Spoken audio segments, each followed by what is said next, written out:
yung malaking banga. Then, makikita nyo dito yung simbahan. Ito yung madalawang landmarks dito na makikita nyo kung saan malapit mismo sa actual na bahay ni Dr. Jose Rizal na tinatawag na Pepe. Tara, samahan nyo kami libutin ang buong bahay ni Dr. Jose Rizal. Birthplace of Jose Rizal, restored by Executive Order number 145 of President Elpidio Quirino. At this point, mga ka-trip, no? Okay, naghahanda na kami pumasok dito sa loob ng bahay ni Rizal, no? Then, kung mapapansin nyo, yung bahay ay napapaligidan ng maraming bandila. Kaya bukas pala, Happy Independence Day to everyone. Tara, pasok na tayo sa entrance. Ayan, makikita natin ngayon yung halaman. Okay, ang tawag dito sa amin ay bigay. Okay, tara, simula tayo maglakad. Tapos, sa entrance, may makikita tayo ditong signage. Nakalagay dito ay Museo ni Jose Rizal, Calamba.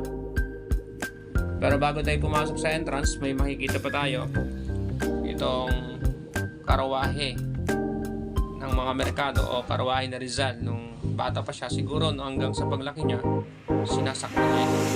Ito yung first attraction na makikita nyo bago pumasok doon sa mismong bahay. Ayan, papasok na tayo. Pasukan, entrance. Okay, bubunga dito, yun nakalagay dito na donation only. Okay, meaning to say no entrance fee po, mga ka-trip. Then, ito yung bubungad na larawan or image dito sa museo na Rizal. Nakalagay dito, alam natin sa Rizal, mahilig sa tulay, no? Then, ito yung pinaka-favorite part ko, no? Ito yung eksena kung saan tinuturuan ni Doña Chodora Alonzo si Dr. Jose Rizal about doon sa kwento about sa gamo-gamo. Okay, ito pa, ito yung lampara, oh. Ang kwento ng gamo-gamo. Yeah, may nakalagay daw, kung walang pakikibaka, wala ring kalayaan. Kung walang kalayaan, walang liwanag. Okay, sa puntong ito yung nakikita nyo, ito yung talaangkanan ng pamilya ni Rizal. Okay, dito nyo makikita yung pangalan ng relative ni Rizal. Okay, particular, nandito yung pangalan mismo ng kanyang mga magulang na sina Francisco Mercado, tatay niya, at si Teodoro Alonso. Okay, pansinin niyo yung pangalan ni Rizal, hanapin natin dito, no? Kamag-anak niya pala si Hidalgo. Jose Rizal, Josephine Bracken. Kailan naman niyo siguro si Josephine, no? Okay, si Josephine ay nakasama ni Rizal sa Dapitan. Totoo, nagkaroon sila ng anak.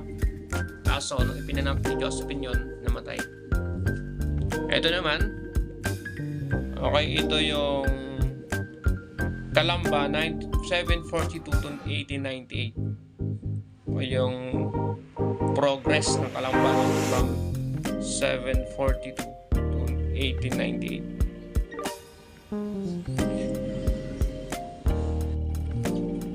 Tapos ito naman yung okay, nakalagay dito ang Laguna ni Rizal.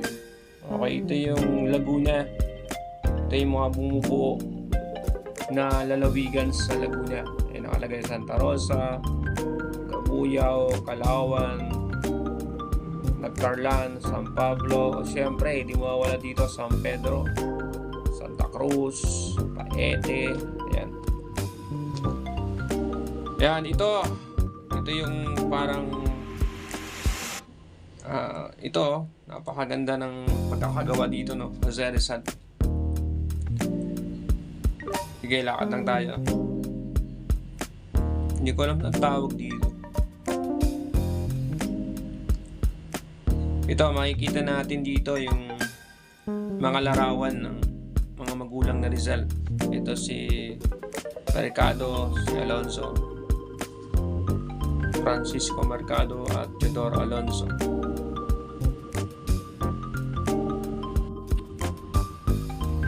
Yung mga infographics dito about sa Laguna, Tibay, kaya about sa Calamba, about sa Bundok Makiling. Ito yon. Okay, may mga painting dito, ibon. Kaya ito naman sa part dito, makikita natin yung si Rizal bilang mag-aaral, yung mga background niya, educational background. Okay, alam natin si Rizal ay kung hindi nagkakamay, nag-aral sa Sabinian, no? Elementary. Tapos nag-aral din sa Ateneo. Ay, nag-aral din siya sa UST. Saan po siya nag-aral? Ayun, kinuha na Rizal ang kursong medisina sa Universidad de Santo Tomas, 1878. Siyempre, di mawawala dito yung mga babaeng nakamabutihan ni Rizal noong kanyang kabataan. Sina Segunda Katigbak, Leonor Valenzuela, Leonor Rivera. Kaya actually, hindi ko nagkakamali. Ang pinakalab dito ni Rizal si Leonor Rivera. Mga aklat na binasa ni Rizal noong kanyang kabataan. Ayun, ito yung nagpapatunay na siya ay mahilig mag-aral, magbasa. Kaya siya ay matalino. Natamo ni Rizal ang dalawang unang gantimpala mula sa Liceo Artistico Literatura para sa kanyang akdang pampanitikan. Okay, bilang writer. Naging bantog siya sa Espanya bilang writer. Alam din natin si Rizal ay scientist, doctor, okay, marami siyang mga profesyon. Yan, aakit na tayo sa second floor ng bahay, no? Tingnan nyo naman yung hagdan. Nakakatagal na panahon na naalagaan. Okay, salamat sa mga nag-alaga nito.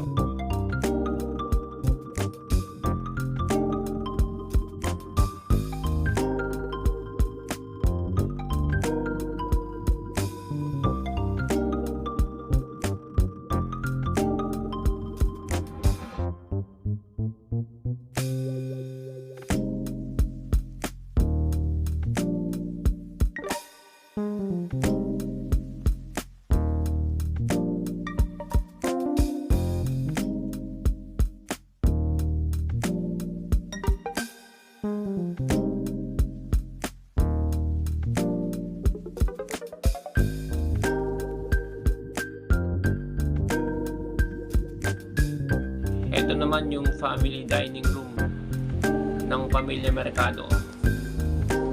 Okay, dito nag-aanda ng pagkain si Doña Teodora para sa kanyang mga anak. Okay, particular si Rizal. Meaning, dito nakakain si Rizal nung bata pa siya. Sa paglaki niya siguro.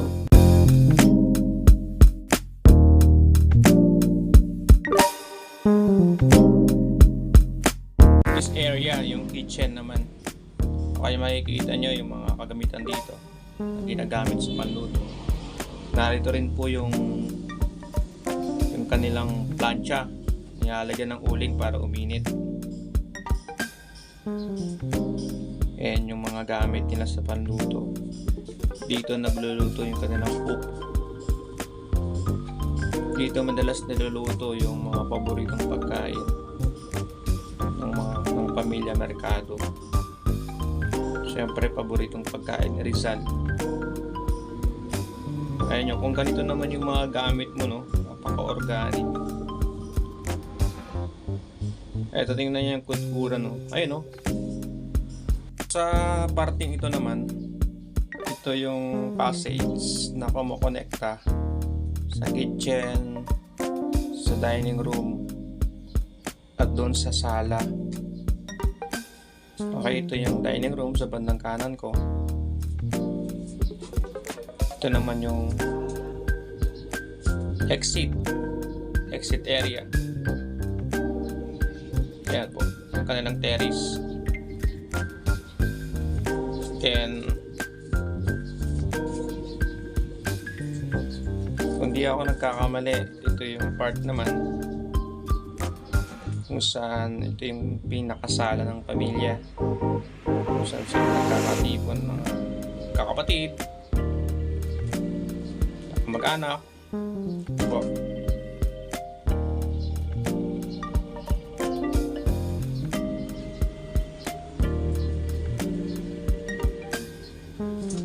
Ito naman yung part kung saan tinatanggap nila yung mga bisita. Ito yung rebulto na Rizal, no? Ito yung rebulto na Rizal. Ayan. Dito sa part na ito, marami tayong makikitang mga bagay dito. Tulad ng mga larawan ni Rizal.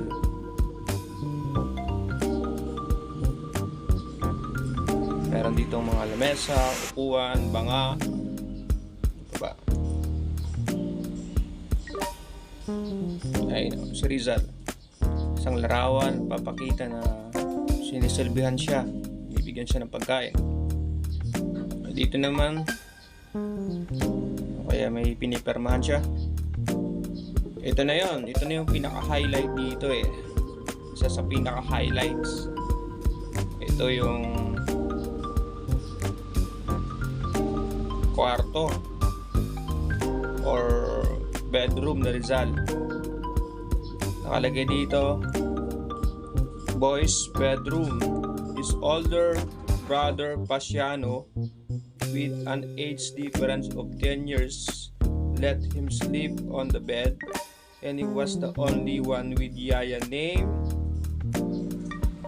Aquilina. Yan po. Ito naman yung area ng parents bedroom. This is where Jose Protasio Rizal was born between 11 p.m. and 12 noon on June 19, 1861, Wednesday. Ito po yung lugar or kwarto kung saan ipinanganak ang ating masayani, si Dr. Rosa Rizal. Ito yung kwarto ng kanyang mga magulang. Okay, dito natutulog ang mag-asawang Francisco at Teodora.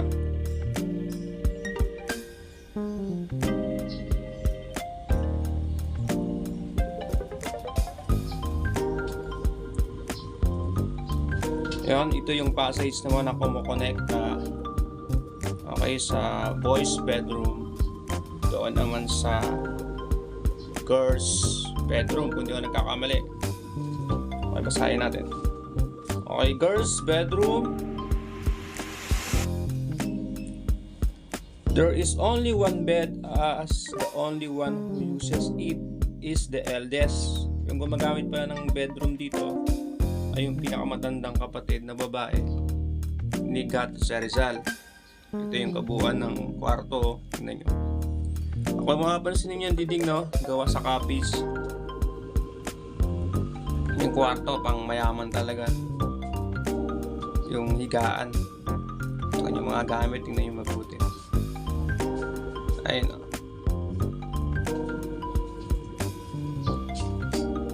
Say hi!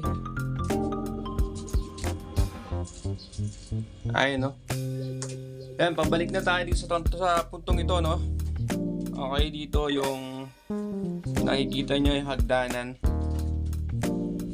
Okay, pakikita ko sa inyo ulit. Ito yung hagdanan ng mula sa first floor hanggang second floor. Okay, 2 floors ng bahay na to. Then ito yung exit. Okay, ito yung terrace. Makikita nyo yung terrace dito. Ito yung labasan ng exit kung saan lumalabas ang mga turista kung mamamasal kayo dito sa Rizal Shrine. Ayan, tapos na nating nalibot. Halos lahat nakita natin sa loob, no? Mga katrip. Okay, salamat sa panonood nyo. Okay, may iba pang bahagi ng clips dito na kailangan nyo makita. Maraming salamat po.